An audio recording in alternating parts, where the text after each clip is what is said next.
Mm.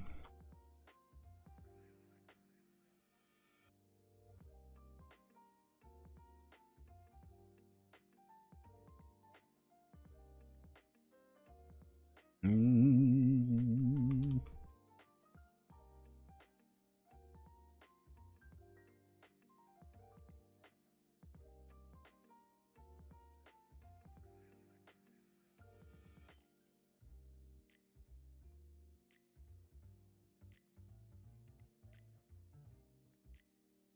Mm.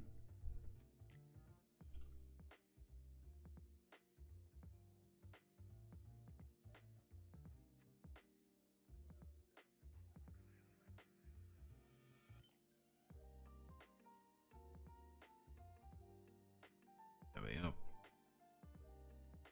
Oh, God, that's a lot. But we got through, everyone. We did it, everyone. Now we just need to do everything else. Ah! Let's keep going. Mm.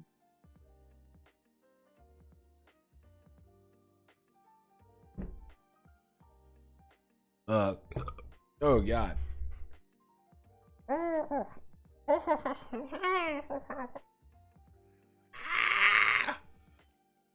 Ooh. My meat is marinating. My meat. The hex. Mm.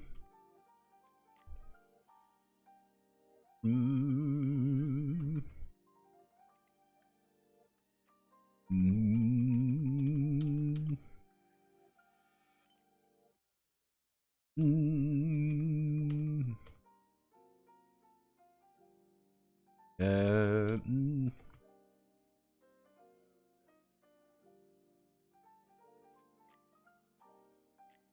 Mm.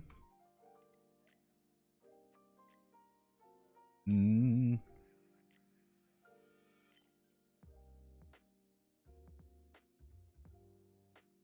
Mm.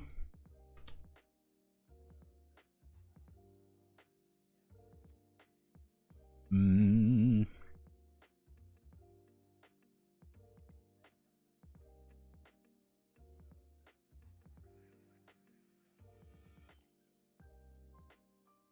Mm. Mm.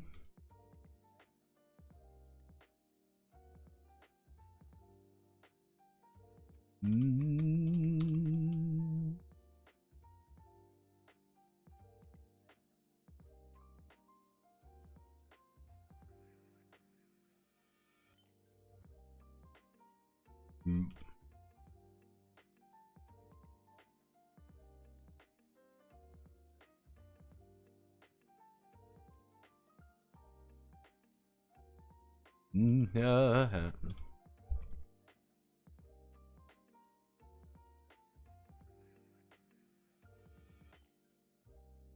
Mm.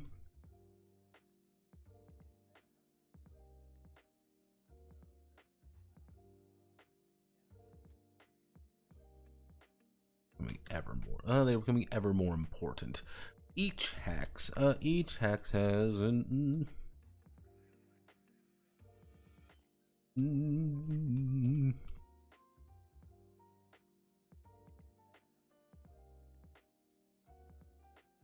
Mm. Let's see, which will be added to the Numen check when the Hexter. Mm.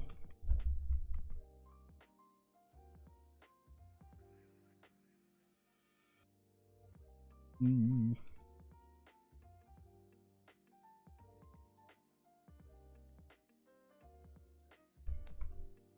Mm. Mm. The hex isn't always needed to perform. Mm. Mm.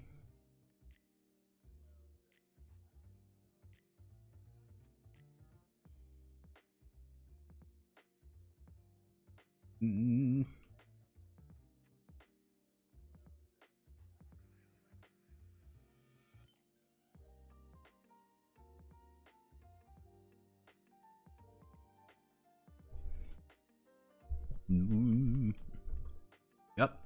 What the hex is where you get your name, a hex. We actually got all the hexes here, so can I post this here? Yes, I can. So, hand sign. I was thinking about making hand signs D8. Paper slips were going to be D10. Tattoo is going to be D4, but it's consistent. Implement was going to be D6. A familiar was going to be D2.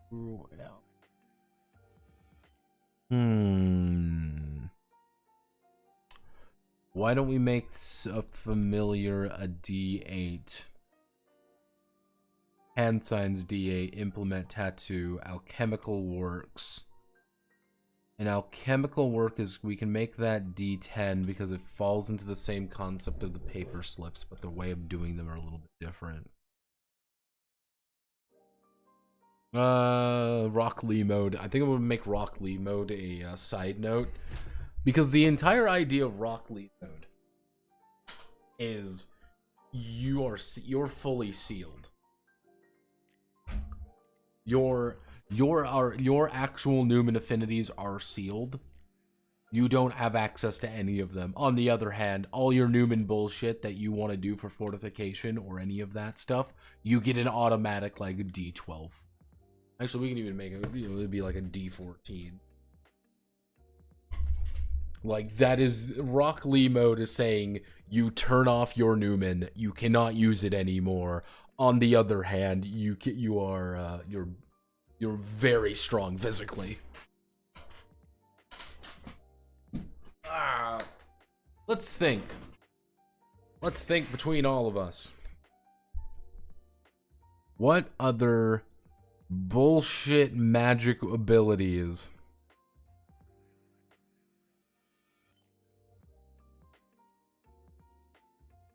The idea of Rock Lee's being based in a chat. Yeah, effectively, Rock Lee mode is saying, fuck your magic system, I am going to punch you. Ooh, I'm gonna use Void Arts and I'm gonna blow your penis. No, fuck you. I'm going to dead sprint up to you. I am going to grab you. I am going to slam your stupid face into my knee repeatedly. And then after you're on the ground crying, I'm gonna break your fucking hands and then kick you to death. Fuck you, Rock Lee hours. Let's fucking go. So let's think. It's a familiar is saying a familiar pretty much means that you have one, maybe multiple, maybe you effectively have an extension of your body. You need your familiar at all times to do things. And it's kind of like your familiar is kind of more of a spiritual entity. It's more something that is an extension of you. To if we are using Naruto logic, it would be Kiba. Kiba has a dog. That's his thing. Kiba has a dog. That's his secret. What's your superpower? Dog.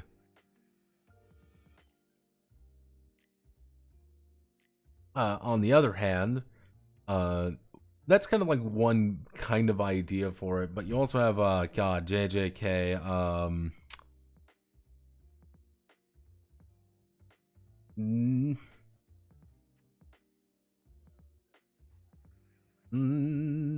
God, what was his what's his fucking name? It's the guy with the stupid thing. God, let me see. It's let me find what your stupid fucking name is, because you got a stupid fucking name. And I know who you are, because you got a stupid fucking name. Tell me who the fuck you are. Where the fuck are you? No, no, no. Oh, where are you? It's know who you are. Know who you are.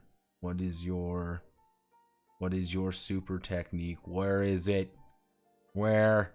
On Registar. No. No. Where are you? Know you exist. Can't hide from me. Where are you? You're the one with the stupid ability to summon. You have a fucking stand. You're the one with the retarded stand that eats people. There. Palinka.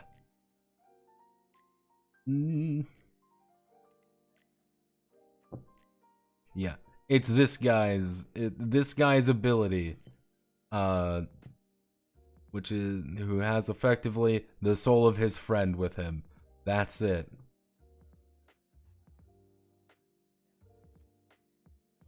That would also be another example of it.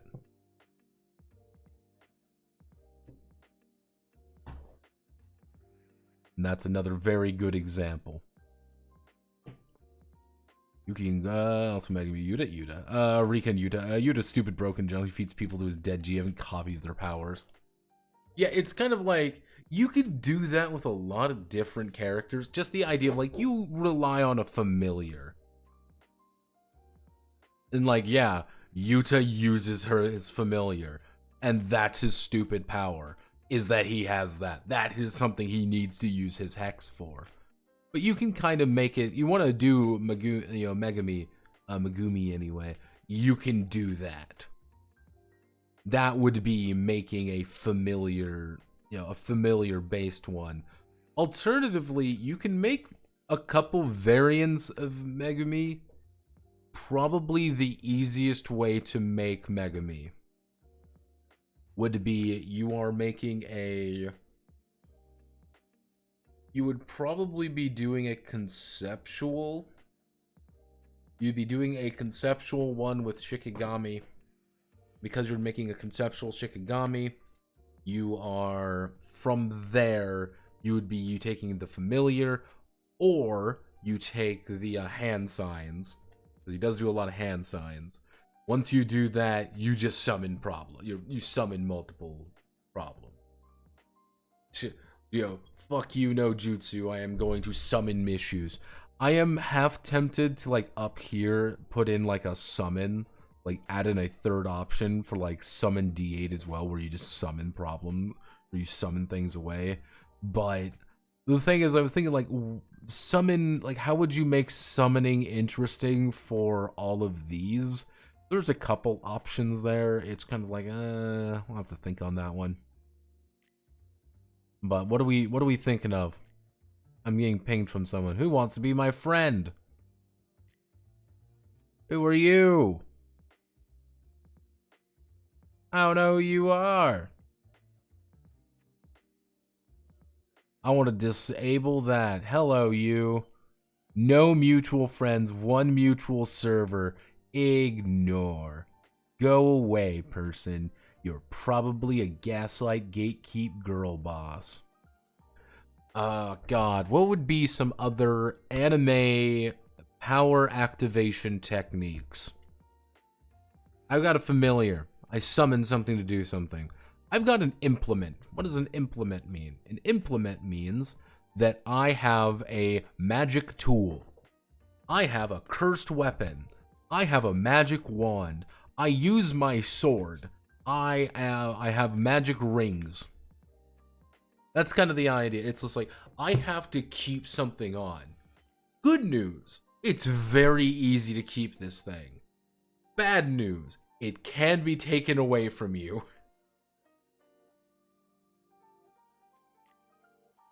You need to hurt yourself to use your magic power. I mean, that is an option. We can do...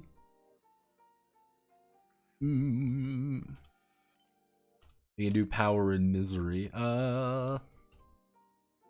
We can make that D8. Like, you're gonna, the second you get hurt, it activates. Or you have to deliberately hurt yourself to actually, manifest it.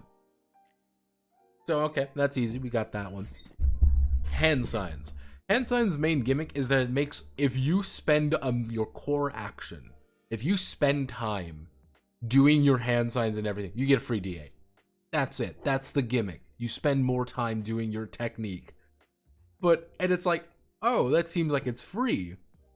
On the other hand, To get a D8, you need to use, you click your hands together, do the, all right, we're doing this, and then everything kind of triggers. Paper slips are a little different. The idea behind paper slips is you write all of your spells down. Everything you want to accomplish, you've written down already on a paper slip. Good news, you've written down everything on a paper slip already, which is kind of the idea being you don't really write everything down. You have a collection of this shit already available for you to do. You just have X. Bad news, though, is you have only X number of paper slips available. What does this mean? You have 5 paper slips. That's all you have. You have 5 paper slips. You can add that D10, 2 successes potentially, to any 5 Numen checks. Where do you spend them? How do you spend them? Why do you spend them? Do you spend them early? Do you spend them later? Do you save one when you need one? And it's just an extra tattoos are pretty easy. Like, the idea behind tattoos is you have been tattooed with this thing. As long as you are perfectly fine, you're good. You're going to always be adding a D4. Always going to be a little bit better at using your Numen arts. A soul state with tattoo, not very good. You're probably going to pump your fortification then. Your gimmick is hitting people. But kind of the idea of like a tattoo is, as long as you have this, you always have that D4. The only way to deactivate your tattoo is if someone finds your origin point. But how do we find someone's origin point? You need to know where it is, and you need to hit it. Preferably stab it. Oh hey, my origin point is on my leg. I will always have a D4 unless you stab me directly in my thigh. Oh hey, my origin point is on my heart. Unless you kill me, pretty much, that you aren't going to do anything. Now imagine, how do you deal with someone when their entire body is covered in tattoos? What if we flay them? You see, the thing is, by the time we've dealt with this person, they should be dead. Alternatively, two tattoo users are literally fighting one another. Imagine just a fist fight. You're not even trying to hurt one another.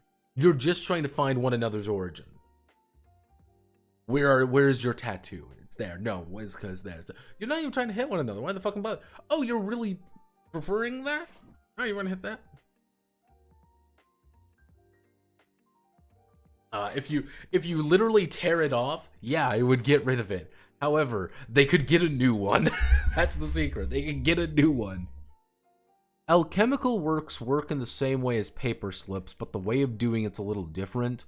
The entire concept is you have an amount of alchemical power, of alchemical concoctions to down. Once you down that concoction, you're on a time limit. You are active as long as you have this. This is your Choji's, this is your Sugar Rush guy from My Hero Academia, and you're also that one guy from JJK who can convert sugar into things. You need something to convert something into something else. On the other hand, you don't have to think about it as much with paper slips. On the other hand, you might have like 4 of these. This lasts X number of rounds. This lasts X number of scenes. Before it fades, you need to drink again.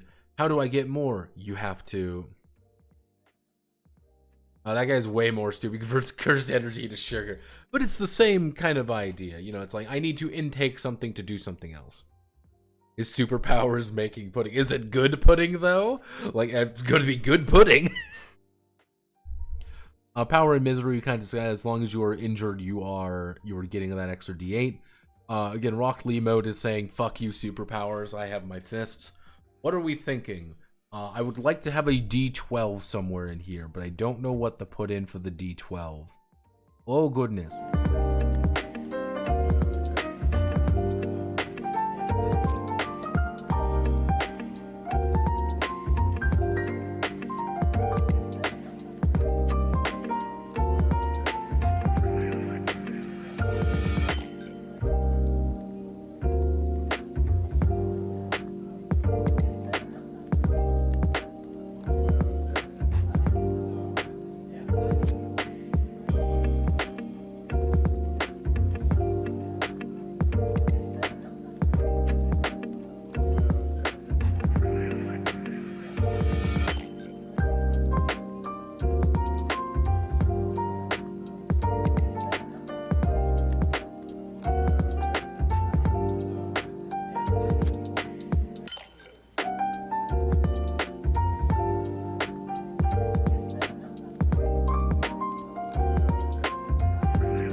Yeah, it's kind of like the idea of D12 is like, this is insanely specific. On the other hand, it's something that is going to define you in a way. I was thinking while I was taking my piss, I was thinking about doing legitimately like a... like, the idea of the sacred contract is you've made a contract with the world, and in exchange, because you have made a contract with the world, you now have to abide by the contract. Or your Numen powers just don't fucking work.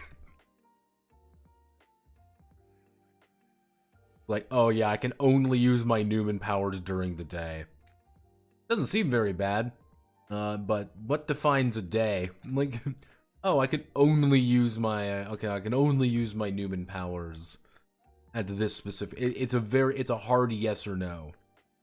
I can only use my Numen powers when I, when I'm awake. Doesn't seem very powerful.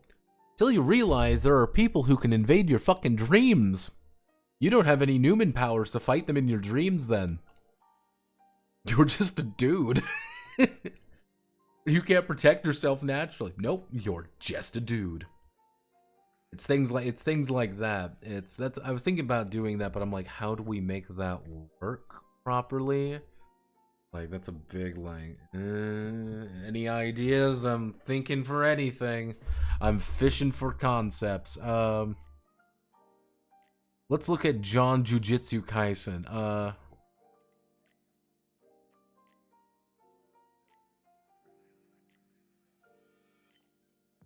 Let's look at John Jujutsu Kaisen. JJK.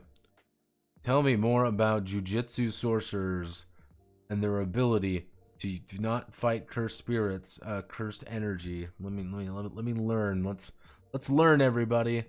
I want to learn about innate techniques.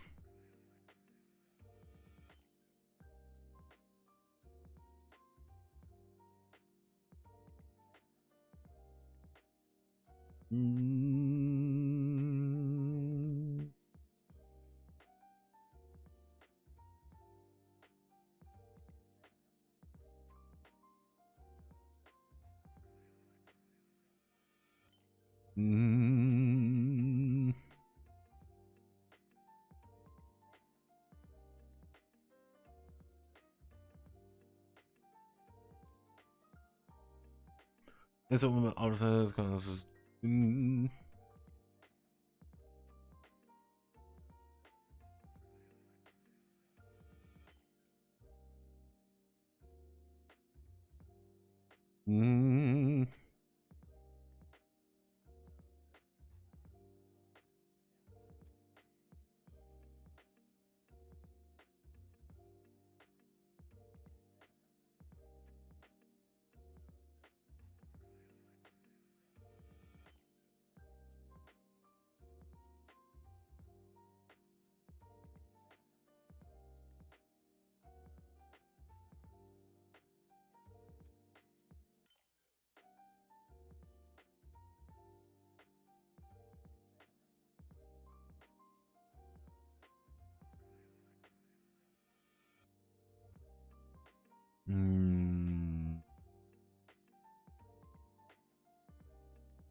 Technically, you can play that. Technically, Spartan, you can play that in Neurobeat.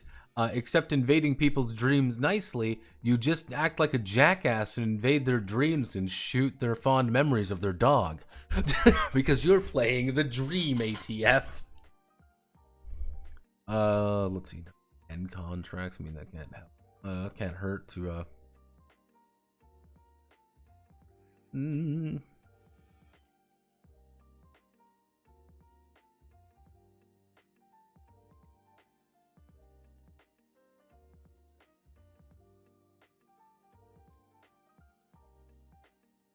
Mm.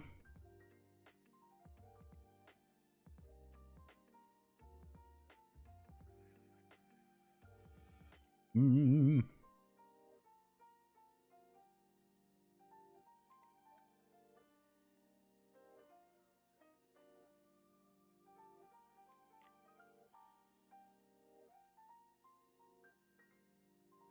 Mm.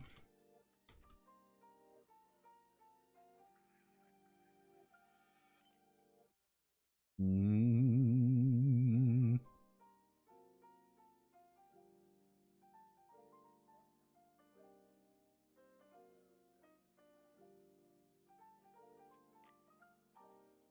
Mm.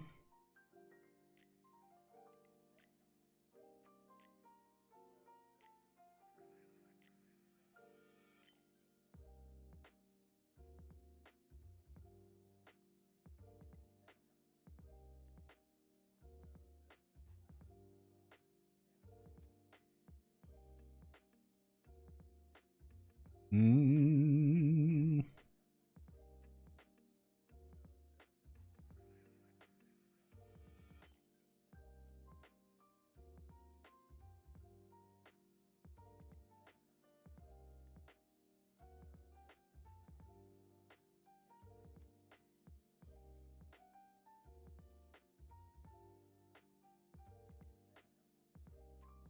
Mm.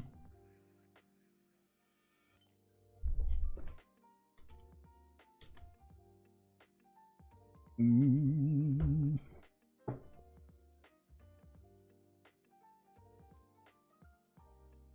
Mm. Dream ATF. Don't have no fear. I'm the dream. The dream ATF is here to kill your spirit, dog. Fuck you and the horse you rode in on.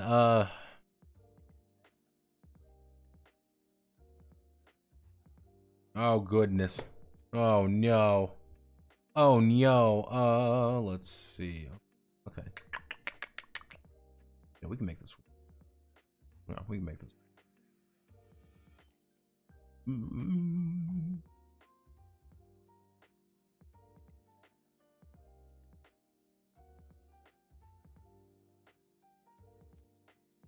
Mm.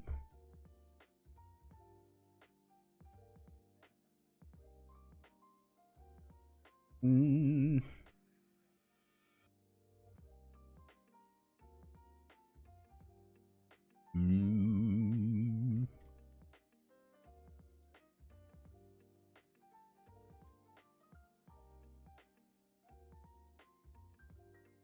Mm.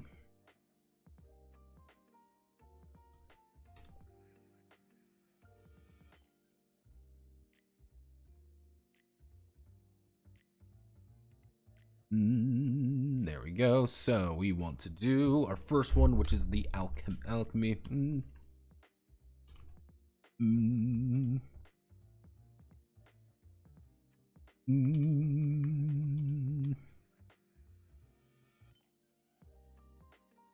Mm. Mm.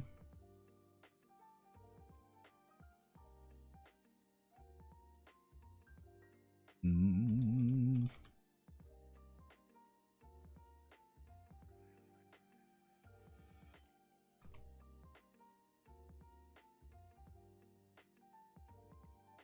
Mm.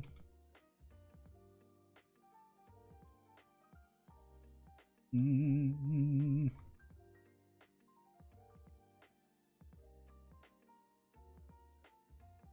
Mm.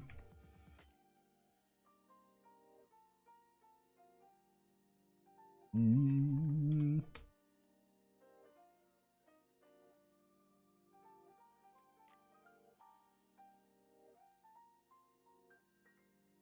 Mm.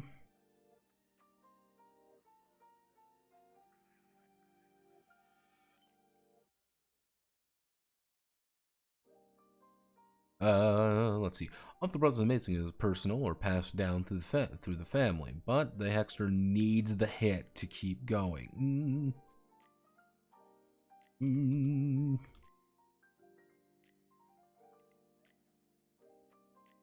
Mm.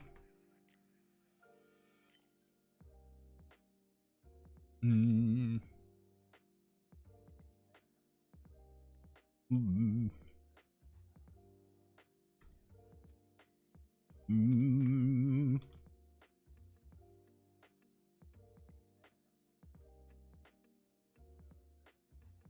Mm.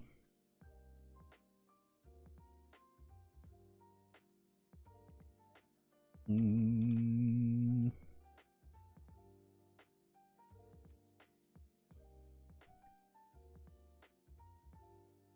Mm.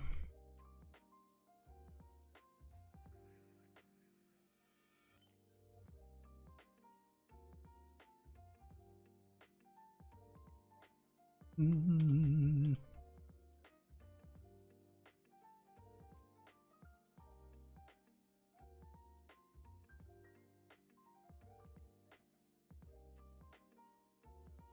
Mm.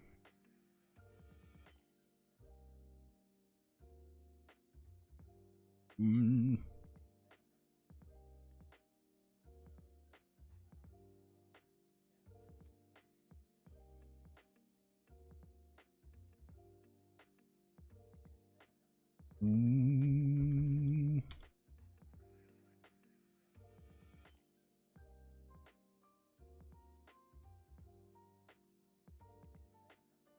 Mm.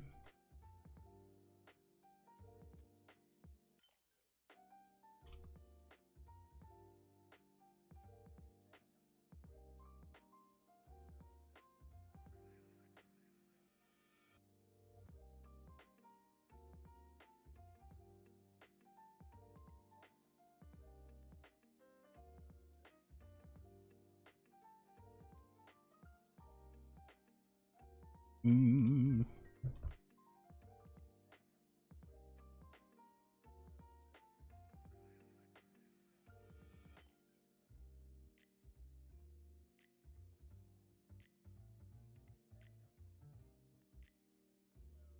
Mm. Ooh. Feel alive. Mm.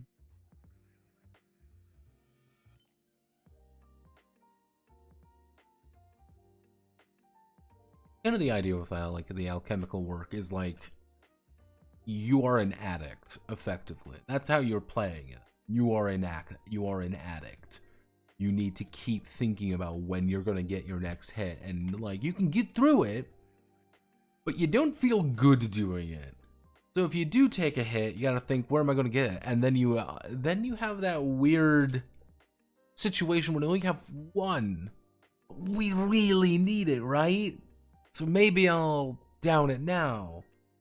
That debt's pretty heavy, but I got another one. So maybe I can make it work. I can make it go again. I can be fine. I just need more.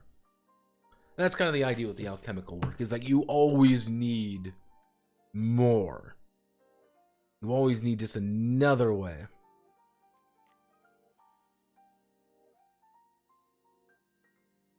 And again, it's one of those things where it does play into the idea that your hex, your hex is going to play into your affinities, and your affinities are going to play into your bloodline. Because, hey, you have a bodily bloodline and you have the ability to shoot out fucking laser blood. But hey, you literally need to fucking stab yourself with heroin every time you try this shit to actually do it. To an acceptable degree. You can still, remember, you can always do a Numen check without a hex. You don't need it. But man, that D10 is 2 successes, and we really need as many successes as we can get. Oh shit. Because if you lose this, if you're pretty much off the smack, off your alchemy. That sounds really bad, but yeah, when you're off your alchemy, you are effectively, you're not crippled. Like, you're not like, oh, I'm going to die, there's nothing. But like, you using Numen is a lot worse. Because if you think about it, you have that debt 3. You have that 3 debt. That means you have to pay 15 effectively to do anything, because it's a success death. You're paying 15 on top of needing to do everything else. You're like, oh man. Oh. That noise.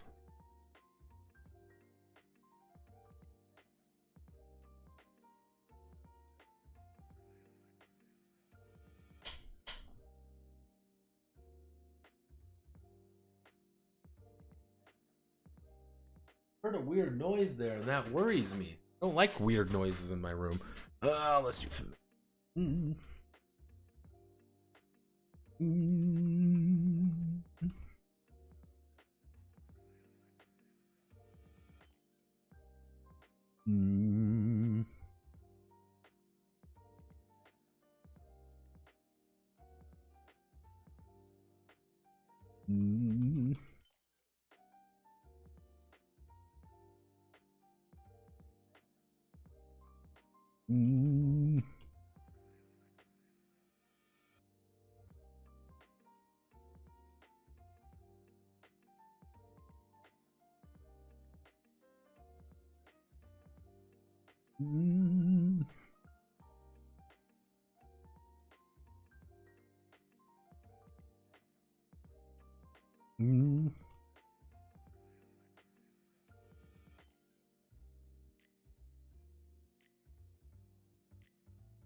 Shikigami.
Got Hey, Max's Numen is all about the fundamental link between one and torn to shreds. The other will be as well. The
We want to do hand signs. Mm.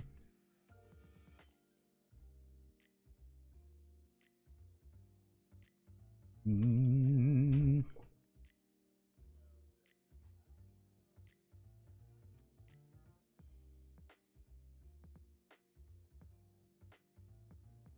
Mm. Mm.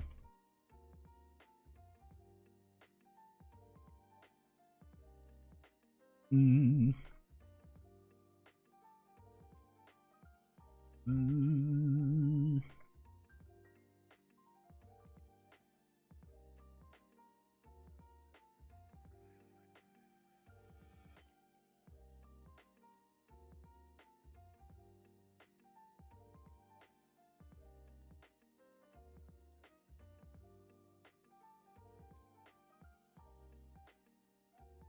Mm. Mm.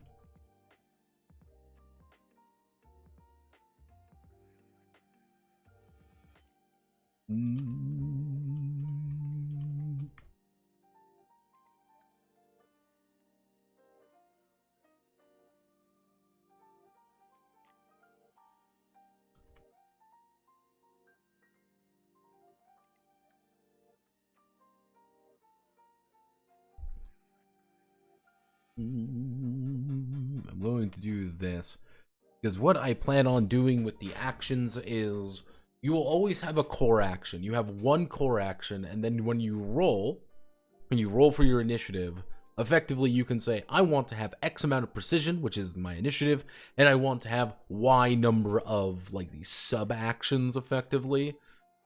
So it's like, okay, cool, I rolled low in my precision, that means I go last, however I get 3 of these sub-actions. I can use these to move, I can use these to punch you, 3 times, not very strong, but that's kind of the idea. It's just like, hey, I'm trading out my initiative to do more. The thing is, you can do these as a sub-action, or whatever I end up calling them. However, the problem is hand signs force you to do a core action. You have to spend your main action doing it, which means you're not doing something else.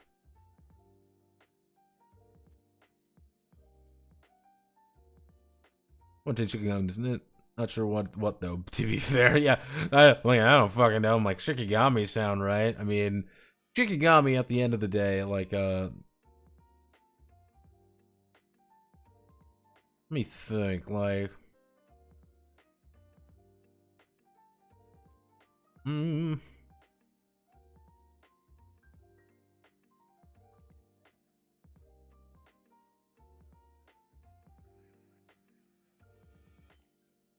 Hmm.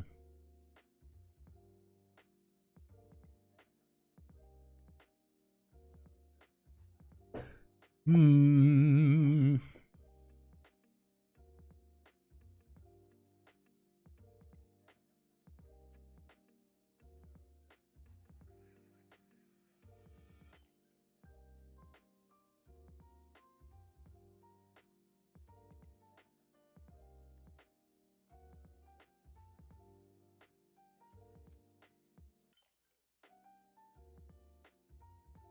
Hmm.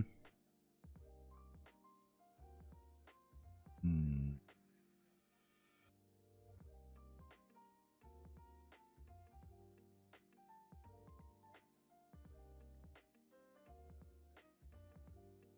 Hmm.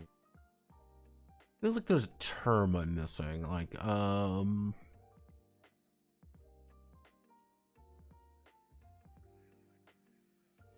actually, if we,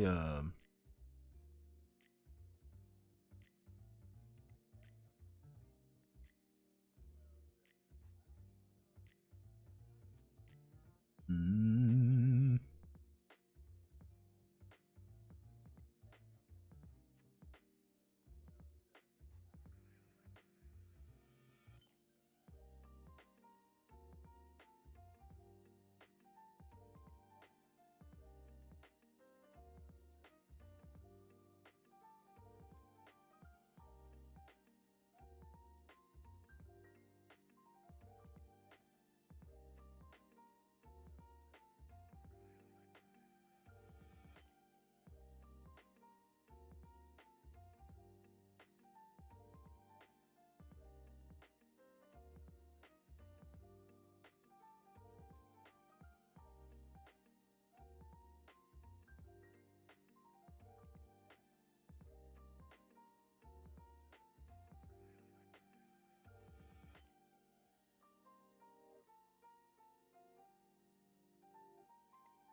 Mm.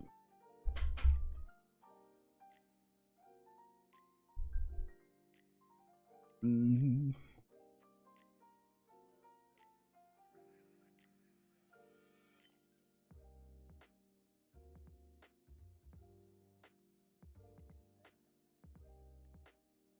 Mm.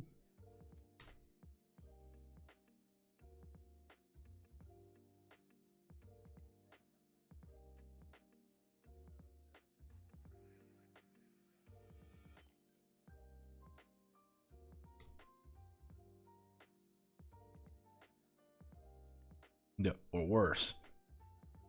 Let's see. Mm. Mm.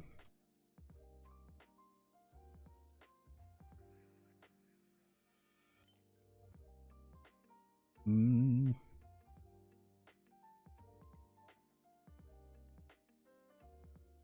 Mm.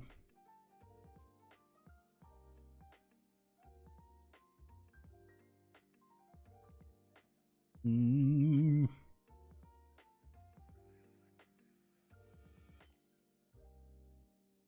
Mm.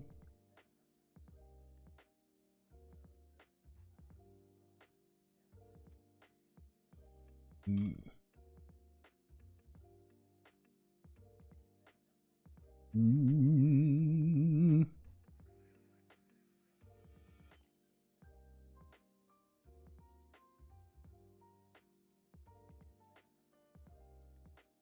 Mm.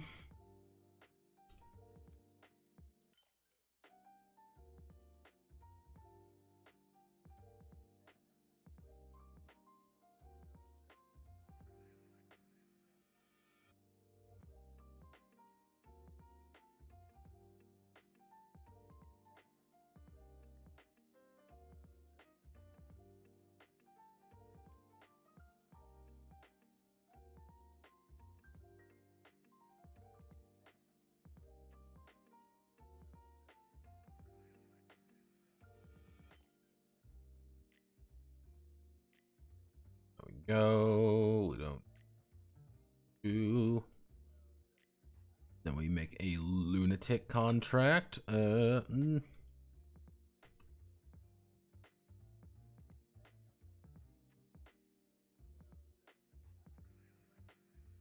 the time to tell me if you have any other final ideas for this.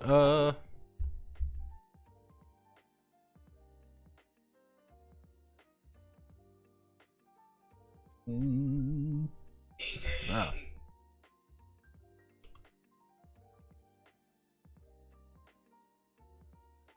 Mm. Technically this, but that's not really like... I think calling them Kresnik should work. Because Kresnik is just, are just good, or effectively Kudlak that are good. They fight evil vampires, so it's just like, yeah, I know, you've just...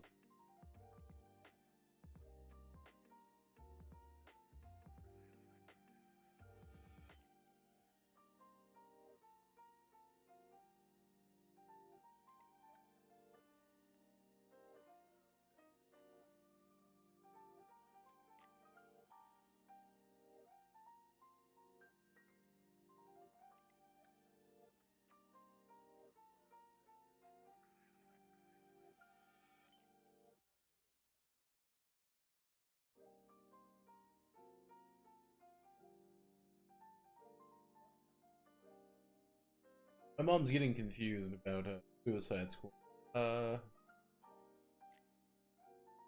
Because my mom really likes Harley Quinn.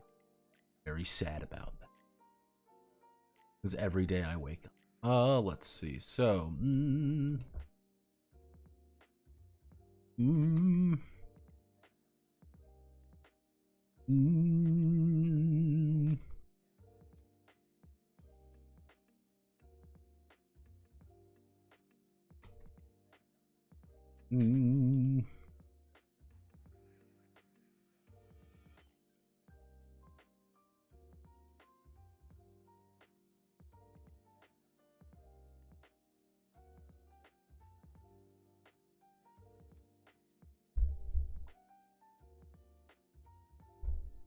Actors do not train or begin with lunatic. That would be insane to even suggest it. To even,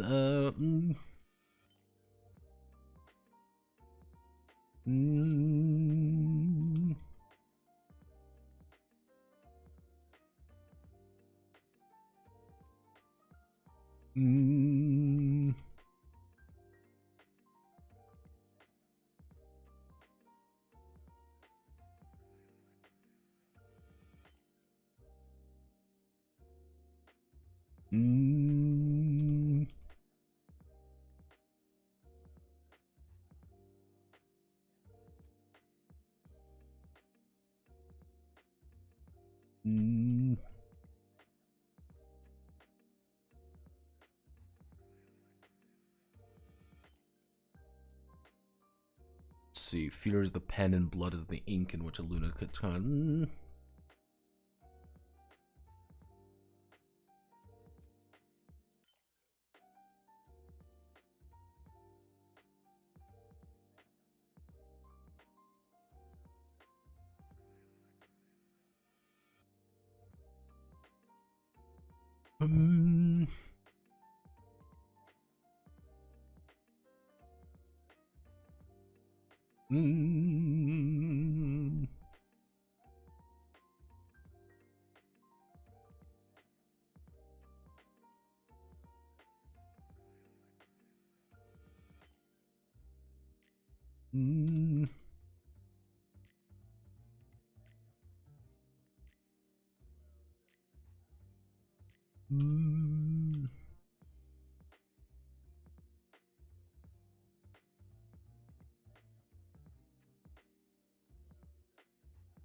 Some trade their eyes, the feeling in their body, their heart, while others are forced to shout out their attack names or.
Mm.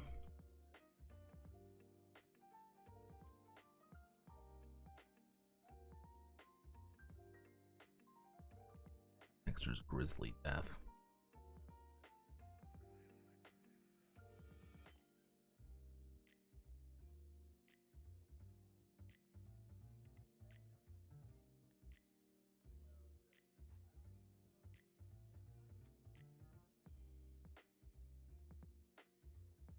Mm.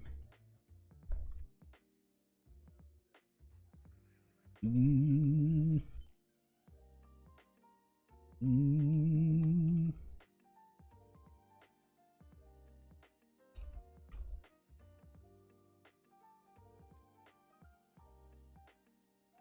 Mm. Mm. Mm.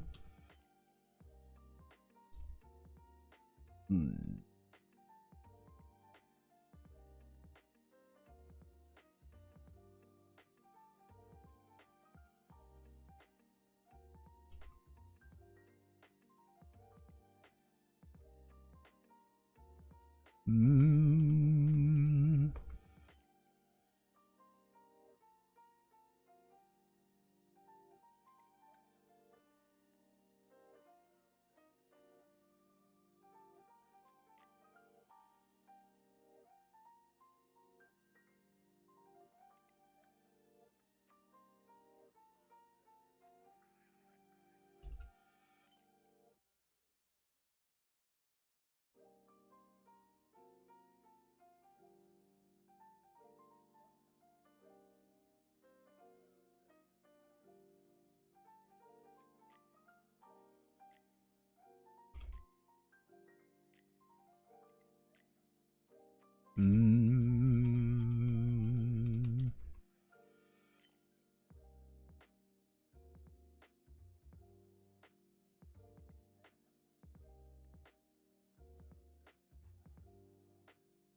Mm.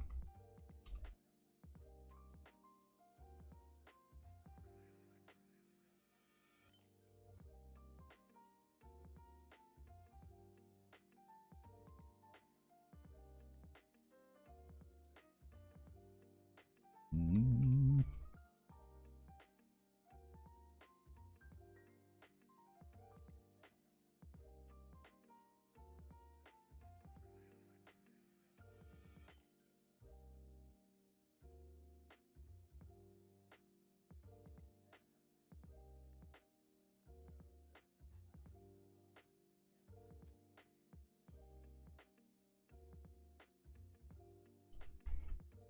Oh, nothing too exciting there. Paper slips are pretty simple to understand. It's just like, yeah, you have these. Actually, no. Pads, no, cards. Hmm. Oh, you. Go away. Go away.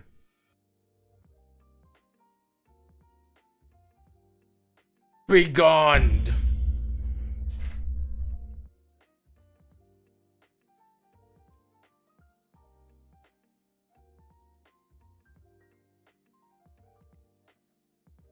Oh! Oh!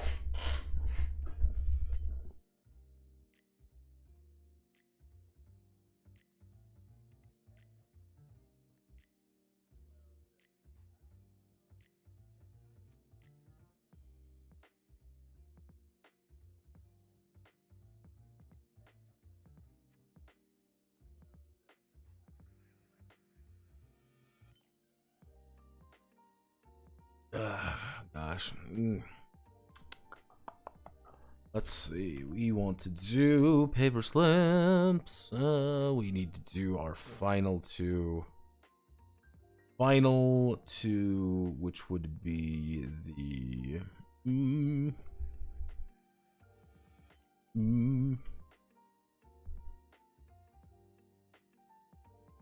not going to put anything here because I'm going to put this. I'm going to put sealer arts as kind of its own thing. Because sealer arts are very specific, and I don't want people to be like, well, this is, you put this in here, it's an assumption that, like, it plays very differently from everything else. So I think doing that's not a... So,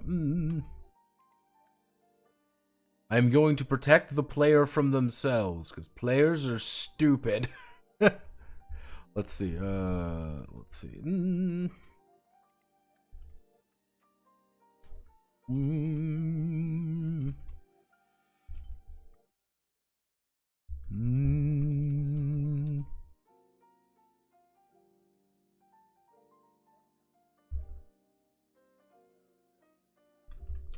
of the oldest hexes available.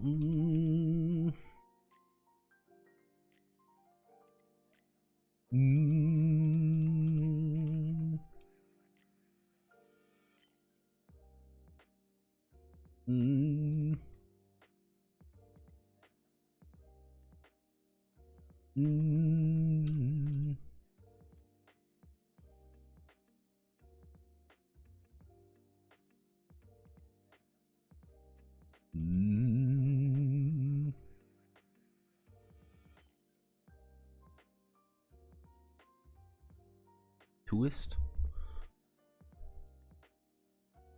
A twist? A twist.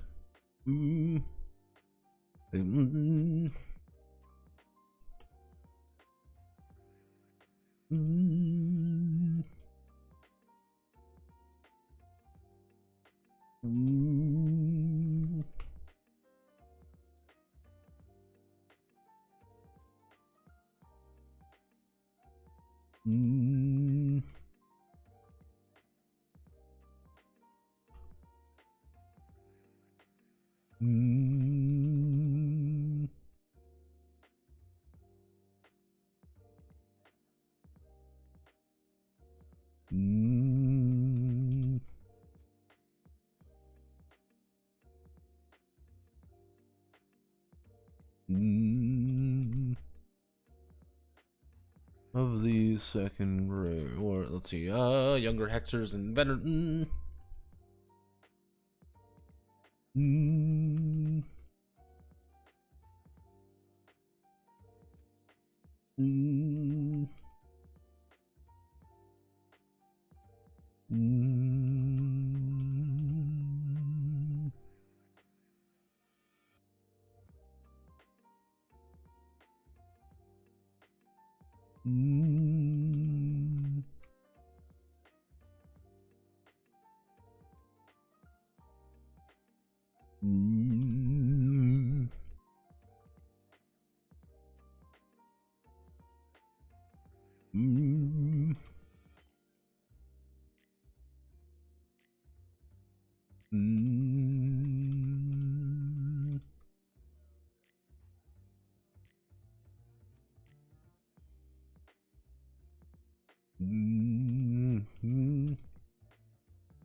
Mm.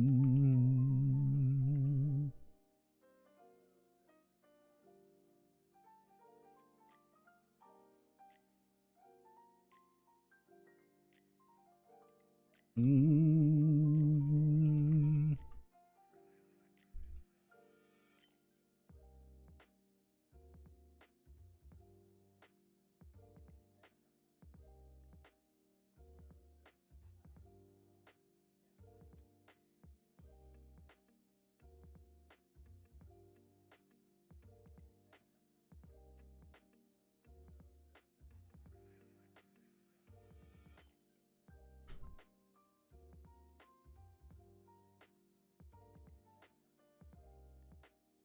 Mm.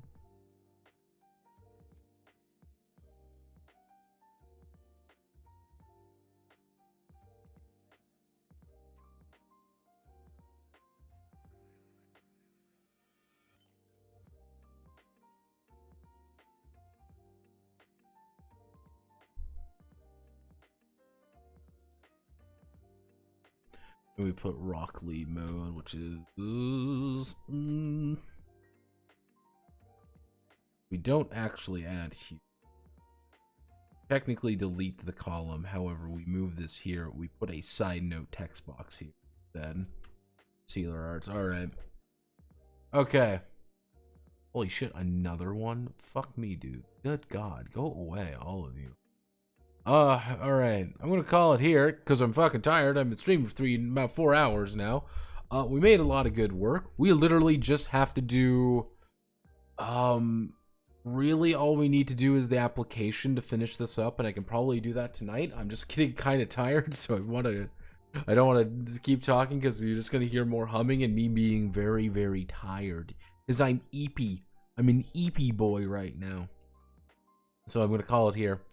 Thank you all for watching. Tomorrow we're not doing anything in particular, though I will be most likely streaming visual novels tomorrow in my server. So get ready or for me to feel sad. I'm just feel sad because it's not going to be fun for anyone involved. Thank you. Godspeed, good luck, and I will see you all on the other side.